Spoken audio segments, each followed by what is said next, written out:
Hey everybody, Captain Kai, the Sea Glass guy, with my best buddies LC and Zack here. We are in Klein, Curacao. It's a small island just off the coast of Curacao. We got it all to ourselves, basically.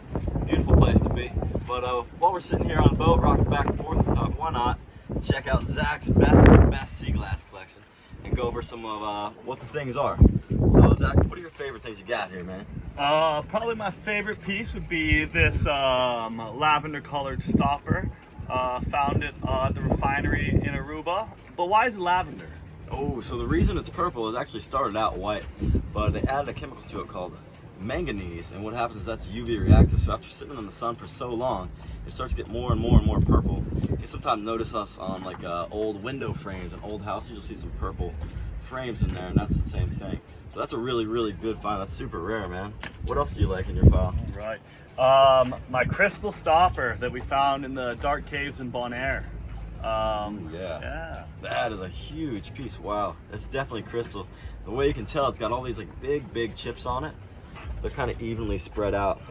That's a cool piece. The reason it's called crystal, actually, they started out calling it leaded glass, because crystal only means it has up to a 20% lead content.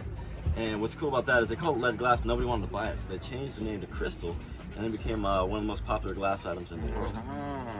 Good little marketing right there. Yeah. What else you got? I always like the UV glass. I mean, it's so cool.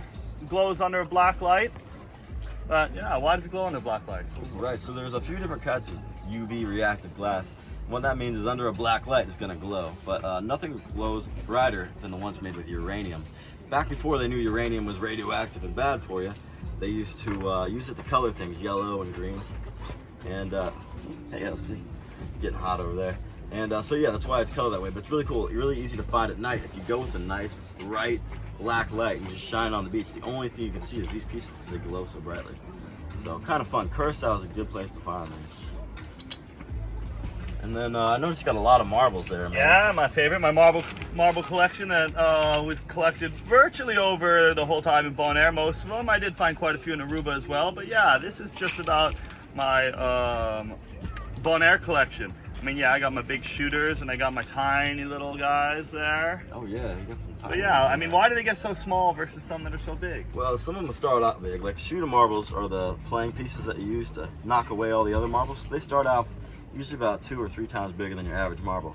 But most of these marbles, what happens, they've just been in the water for so long that they get worn down more and more and more and more. I can see even at the bottom here, you got some really tiny ones. Let's see if I can fish one out. See, these are cat size. You can tell these are no more than 70 years old in the water. The reason for that is cat size weren't invented until 1949 in Japan. But man, it's so amazing how small these marbles are. They've been in the ocean for a very long time. And some very rough seas. So that's pretty cool. And you said most of these you found in caves underwater in the dark? Yes, sir. Wow. That is pretty cool. Well, you got some really nice finds here, and even got some sea coins too. I see of different colors. Yeah, why do you call them sea coins? Oh, so a sea coin is any bottle bottom that's been worn down so much that it becomes a flawless coin like this. You know, it doesn't have any chips. You can't really tell what it used to be. But it's just a really nice thick piece of glass that's a perfect circle and flawless. That's a sea coin. So cool, good finds, man. You got a bunch of them in here. That's really rad. I see you got all different colors too. Well, nice collection, man. Thanks for sharing with everybody. Absolutely. Like that heart too. Well, thanks for everybody watching. Be sure to subscribe to the Bored Pirate. And make sure to check us out on facebook.com/sunsouttonguesout. That is our sales page, LC's Glass. Be sure to get your passport and come join us. See you next time.